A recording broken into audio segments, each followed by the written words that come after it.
Chers amis internautes, nous voici réunis aujourd'hui pour un nouveau numéro de votre émission La vie de la paroisse, l'émission qui vous dit tout sur votre paroisse. J'accueille sur ce plateau la sœur Sophie Diouf. Sœur Sophie Diouf, bonjour. Bonjour, madame. Alors, bienvenue dans notre émission La vie de la paroisse. Vous êtes la responsable du dispensaire Saint-Charles de Foucault. Exact. Que pouvez-vous rajouter à cette présentation? Donc, je suis sœur Sophie, missionnaire de l'Évangile. Je suis à la paroisse Sainte-Thérèse de Grand Dakar, mais je sers au dispensaire Charles Foucault, qui est sur le territoire de la paroisse de Saint-Pierre des Baobabs. Alors, nous sommes très heureuses de vous accueillir aujourd'hui. Pouvez-vous nous parler des sœurs missionnaires de l'Évangile? Alors, les sœurs missionnaires de l'Évangile, elles étaient connues sous le nom des sœurs de Saint-Charles d'Angers. Donc, elles sont arrivées au Sénégal en 1954 par invitation de Monseigneur Dotz, voilà, pour une mission d'évangélisation faite de proximité et de simplicité. Alors, les sœurs étaient un peu dans la zone, Grand Dakar, Karak, Baobab, Sacré-Cœur, donc depuis 1954. Mais la maison mère se trouve à Sainte-Thérèse de Grand Dakar. Et depuis lors, on est toujours là-bas, voilà, assurant une présence au sein de cette communauté d'église. D'accord. Alors, vous l'avez dit tantôt, vous vous appeliez avant les sœurs de Saint-Charles d'Angers. Est-ce pour cette raison que le dispensaire Charles de Foucault vous a été confié ou c'est une simple coïncidence? Pas forcément pour cette raison que le dispensaire Charles Foucault nous a été confié. Parce que Saint-Charles dont il s'agit, c'est deux personnages différents, deux saints différents, parce qu'aujourd'hui ils sont tous les deux saints. Oui. Donc Saint-Charles d'Angers, il s'agit de Charles Borromée qui était italien, évêque de Milan. Voilà.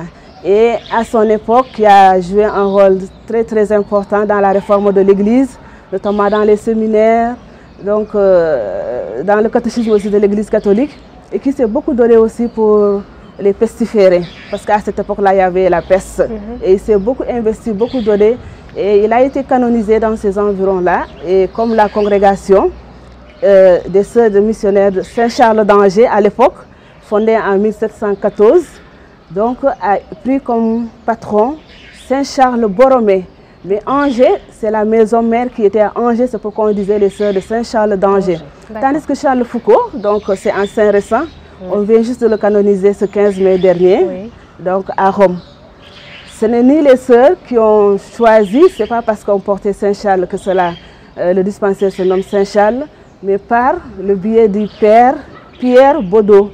Père Pierre Baudot est le fondateur du dispensaire et de la paroisse Saint-Pierre des Baobabs. Il était un prêtre missionnaire fidèle qui venait de la Loire-Atlantique, mais qui logeait à Sainte-Thérèse de Grand Dakar. Donc c'est par ses connaissances que le dispensaire et la paroisse ont vu le jour. D'accord. Alors aujourd'hui, vous êtes la responsable du dispensaire Saint-Charles de Foucault. Depuis quand existe ce dispensaire et depuis quand vous le dirigez-vous? D'accord. Alors le dispensaire Saint-Charles de Foucault existe depuis 1964. 1964. Donc quand le dispensaire a été construit, fini, donc c'est en 1964 que la communauté catholique a adressé une demande au ministère de la Santé et des Affaires sociales. Et c'est le 29 décembre de 1964 que le ministère a donné autorisation d'ouvrir donc ce poste, le 29 décembre 1964. À l'ouverture de ce poste, Saint-Charles de Foucault, donc il y a eu 2 médecins belges qui ont eu à le diriger. Et après le départ de ces médecins belges, donc, qui étaient là jusqu'en 68, donc il y a eu les sœurs de Saint-Charles à qui Monseigneur le cardinal Saint-Tchadoum a fait appel pour continuer ce que ces médecins belges-là ont commencé. Donc c'est depuis 1978 que nous avons pris la relève. Mais entre 1978, il y a eu un temps où le dispensaire avait été fermé 3 années durant. Donc c'est après, vers les années 80, on va dire, les années 80, qu'il a relancé l'appel, le cardinal Saint-Tchadoum, à ce que le dispensaire soit réouvert.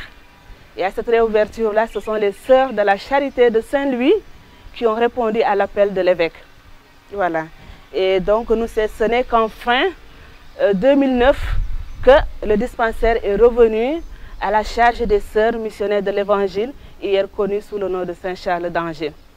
Et depuis, moi, j'y suis, depuis octobre 2020 jusqu'à aujourd'hui. Très belle mission. Alors, quels sont les services que vous offrez aujourd'hui au dispensaire Saint-Charles-de-Foucauld? Le dispensaire Saint-Charles de Foucauld offre des soins préventifs comme des soins curatifs à tous ceux qui viennent donc chercher ce soulagement, ce réconfort et la guérison dans la mesure du possible, si telle est la volonté divine. Donc comme soins préventifs, donc, nous avons les causeries que nous menons chaque matin de 10 à 15 minutes avec tous ceux qui sont là, les accompagnants comme les malades, une causerie sur un thème bien déterminé qui est aussi d'actualité. Voilà, pour donner des conseils par rapport à l'hygiène, par rapport à l'alimentation, voilà, et par rapport à certaines maladies, comment les prévenir. Et nous faisons aussi la vaccination comme soin préventif, la vaccination qui s'inscrit dans le programme élargi de vaccination du ministère de la Santé du Sénégal. Nous avons aussi la surveillance pondérale que nous faisons au niveau des enfants, des nourrissons, et à travers les affiches qu'il y a au dispensaire, voilà, donc avec pas mal de dessins, de maladies, de comment se nourrir. Donc à travers tout cela, nous essayons d'apporter ces soins préventifs à la population qui viennent demander ces soins. Autrement, nous offrons aussi un paquet de soins curatifs, voilà, à travers les personnes malades, donc à qui on fait la consultation primaire curative, se passe tous les jours. Nous faisons aussi la consultation gynécologique tous les mercredis. Et nous avons aussi la consultation en cardio tous les samedis avec un spécialiste cardiologue qui vient aussi dans la structure pour nous prêter main forte, mais surtout pour aider la population à qui parfois, s'il faut aller voir le spécialiste dans les hôpitaux ou dans les structures, peut paraître un peu plus coûteux et puis perdre du temps, voire même perdre du temps. Donc la présence du cardiologue dans la structure vraiment est pour nous salutaire et vraiment ça rend aussi les services à la communauté parce que le coût n'est pas aussi élevé que si c'était dans un hôpital ou bien dans le privé. Aujourd'hui, est-ce que vous accueillez uniquement des catholiques ou bien le dispensaire est ouvert à tout le monde? Je suis presque sûre qu'il est ouvert à tout le monde. En matière de santé, on ne connaît pas de religion, on ne connaît pas d'ethnie ou d'appartenance quelconque. Ce qui importe pour nous, c'est la personne, qu'il faut considérer dans sa globalité. Une confiance qui se remet à nous, agents de santé, et que nous accueillons voilà, avec notre conscience aussi, pour essayer de le remettre debout, l'assister, voilà, et le soutenir, voilà, et puis le soulager en tout cas dans ce qui lui a fait venir aujourd'hui vers nous.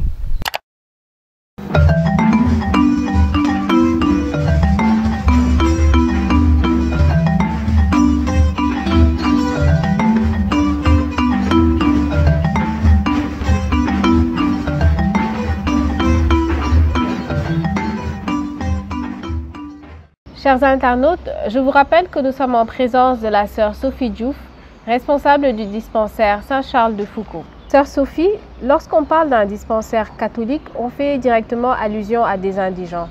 Comment est-ce que vous arrivez à gérer cette situation au quotidien? Merci Madame Sandrine. Alors, parler du dispensaire, c'est parler des indigents. Je dirais pas non à la question totalement.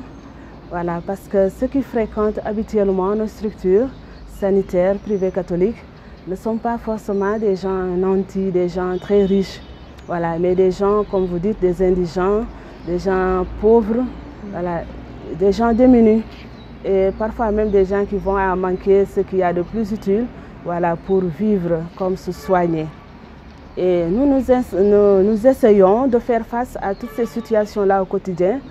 Au cas par cas, nous les traitons, mais ce qui nous motive surtout dans cette prise en charge de ces jeunes gens, c'est Jésus-Christ. C'est la parole de Jésus-Christ qui nous motive, qui nous anime.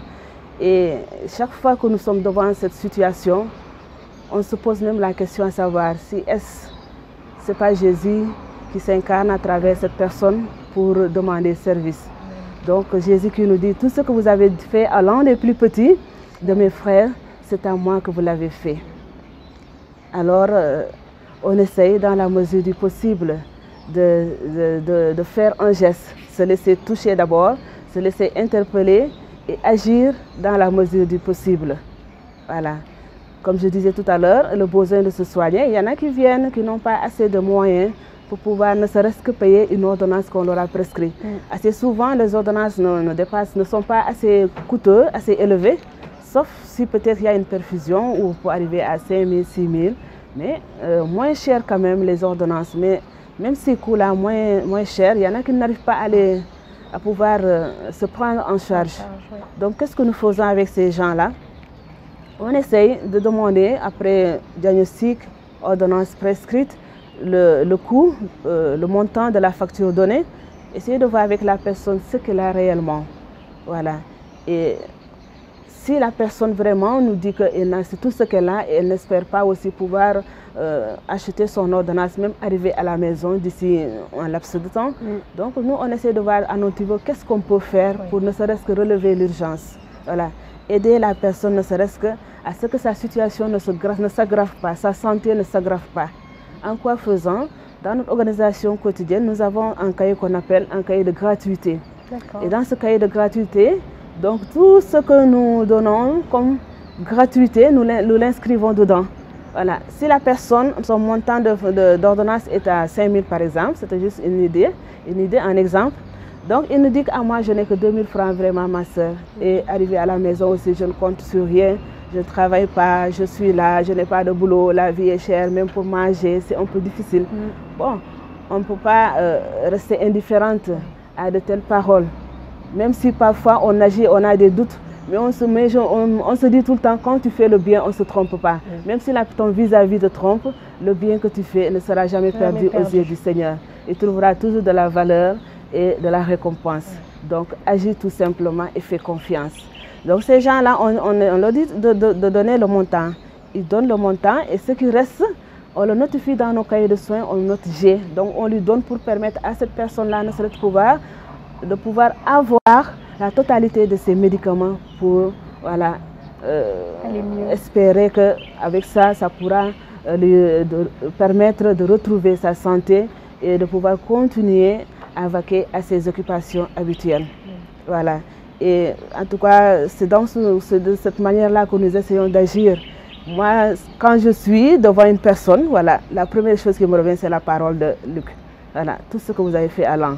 Et après, j'entends la voix encore de Saint Vincent de Paul qui nous dit « Servir le Christ, c'est servir le pauvre ».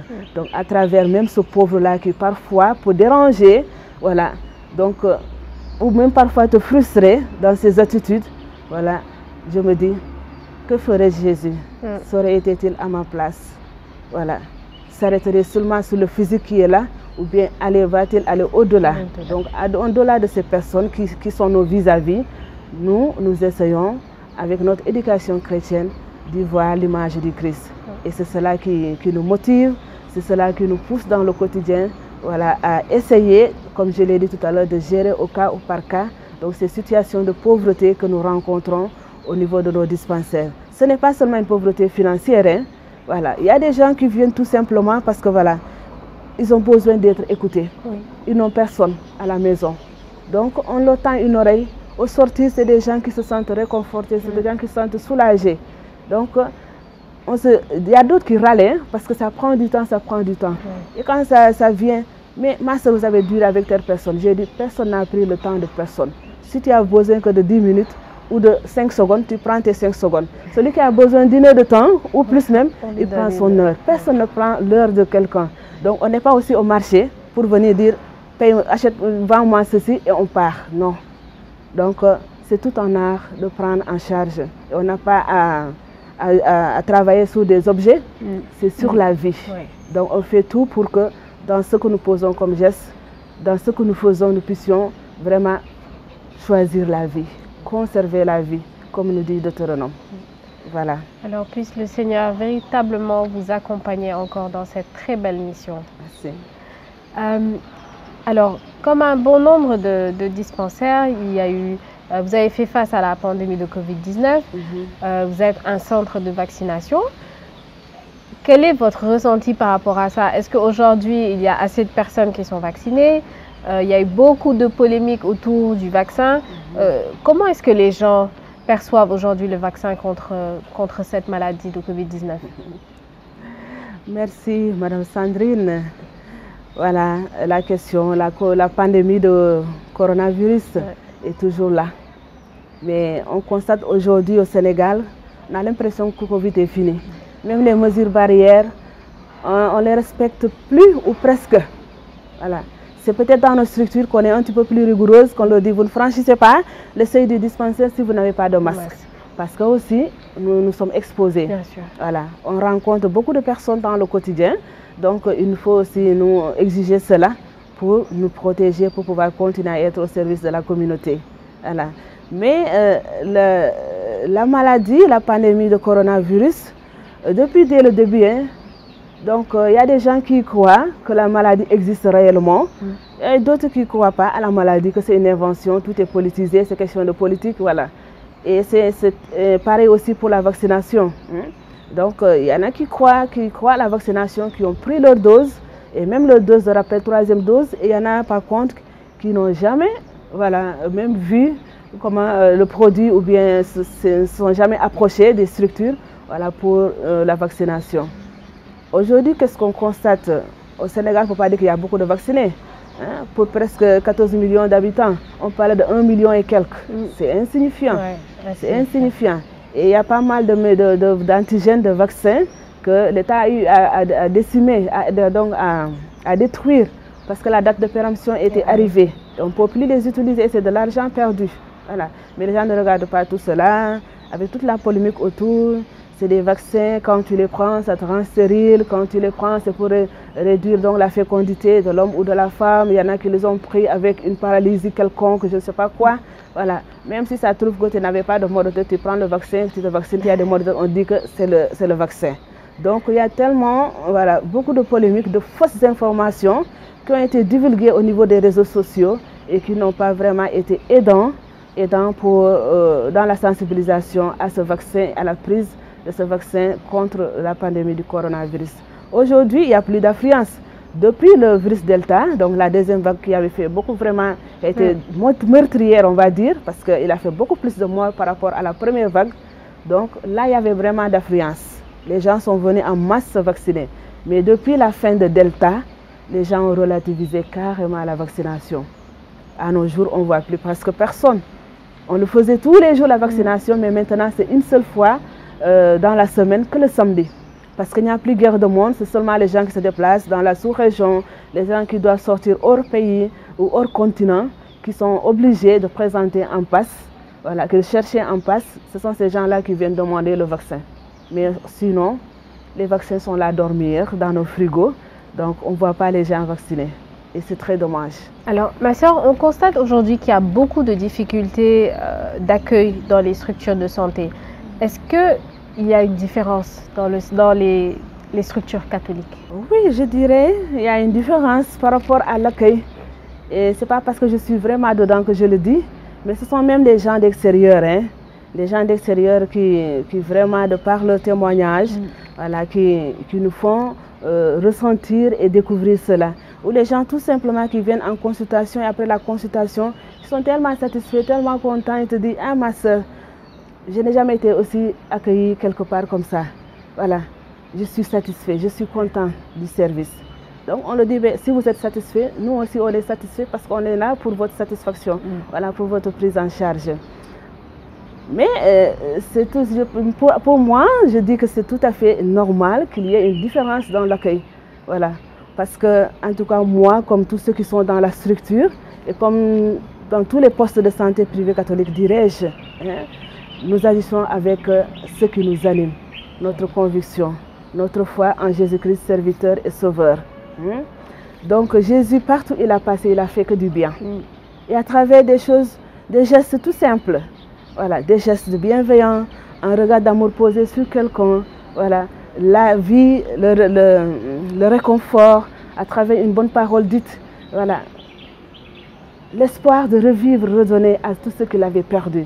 Donc c'est à travers des petites choses dans le quotidien. Voilà.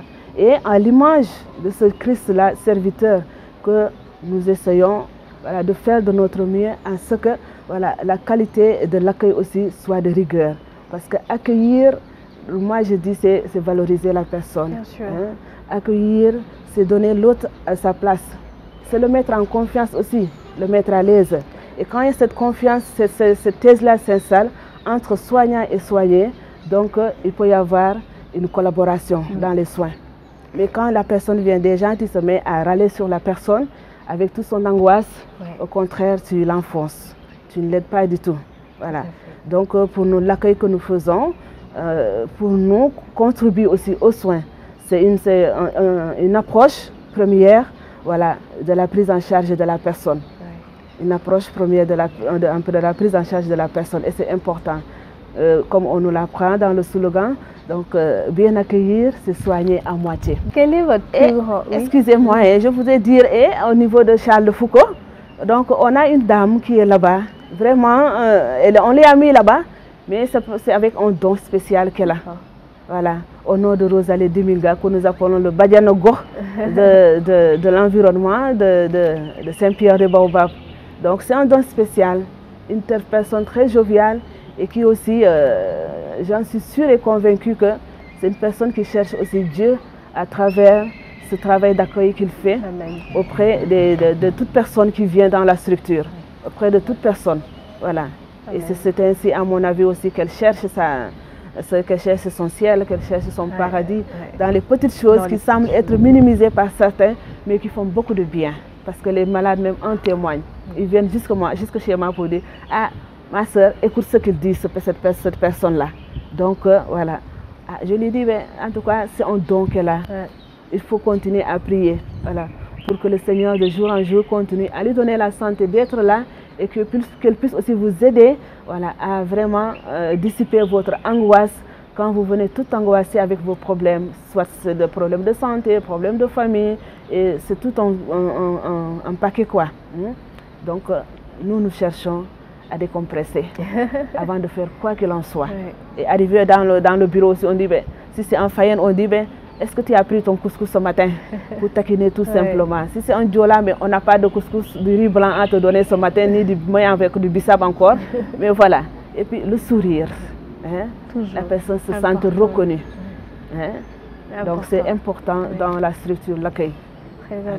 Très important de pouvoir les mettre à l'aise et de créer cette atmosphère de confiance qui déjà les décharge d'une partie du mal qu'ils ressentent. Quel est votre plus grand souhait pour notre paroisse Saint-Pierre de Baobab? Voilà, mon plus grand souhait pour la paroisse Saint-Pierre de Baobab, je le formule en disant que je souhaite que la paroisse continue à croître en nombre et continue aussi à grandir dans sa foi au Dieu Trine. Dieu Trine, Père, Fils et Esprit. Pour que dans cette maturité spirituelle, qu'il puisse en être de nombreuses vocations, aussi bien sacerdotales, religieuses, Et je souhaite aussi que la jeunesse de Saint-Pierre de Baobab s'engage davantage, qu'ils aiment davantage l'Église. Parce qu'il n'y a pas l'Église de demain s'il n'y a pas de jeunesse d'aujourd'hui. Bien sûr. L'Église de demain, c'est la jeunesse d'aujourd'hui qui sera l'Église de demain. Donc que ces jeunes-là s'engagent, qu'ils aiment leur Église, donc qu'ils aiment les agents pastoraux, le pasteur et les agents pastoraux qui sont là sur place et qu'ils le prêtent main forte. Voilà, qu'ils ne soient pas seulement là pour voir ce qui est bien, ce qui n'est pas bien, mais ensemble avec ces gens-là, que nous puissions main dans la main, collaborer, travailler pour que la parole de Saint-Pierre aille de l'avant et que cela soit pour la gloire du Seigneur. Chaque baptisé dans cette église ou d'ailleurs où que nous soyons, soit témoin du Christ en acte et en vérité. Amen. Merci beaucoup, Sœur Sophie. Chers amis internautes, nous étions en compagnie de la Sœur Sophie Diouf, responsable du dispensaire Saint-Charles de Foucault dans la paroisse Saint-Pierre des Baobab. Sœur Sophie prie afin que chaque baptisé soit un témoin de l'évangile de Jésus-Christ, qu'il puisse apporter la parole de Dieu partout où vous serez.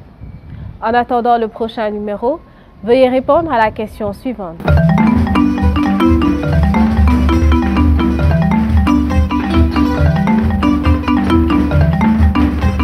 Chers amis, le plaisir a été pour moi d'être avec vous et de vous accompagner, de vous présenter cette émission. Je vous dis à très bientôt et prenez soin de vous.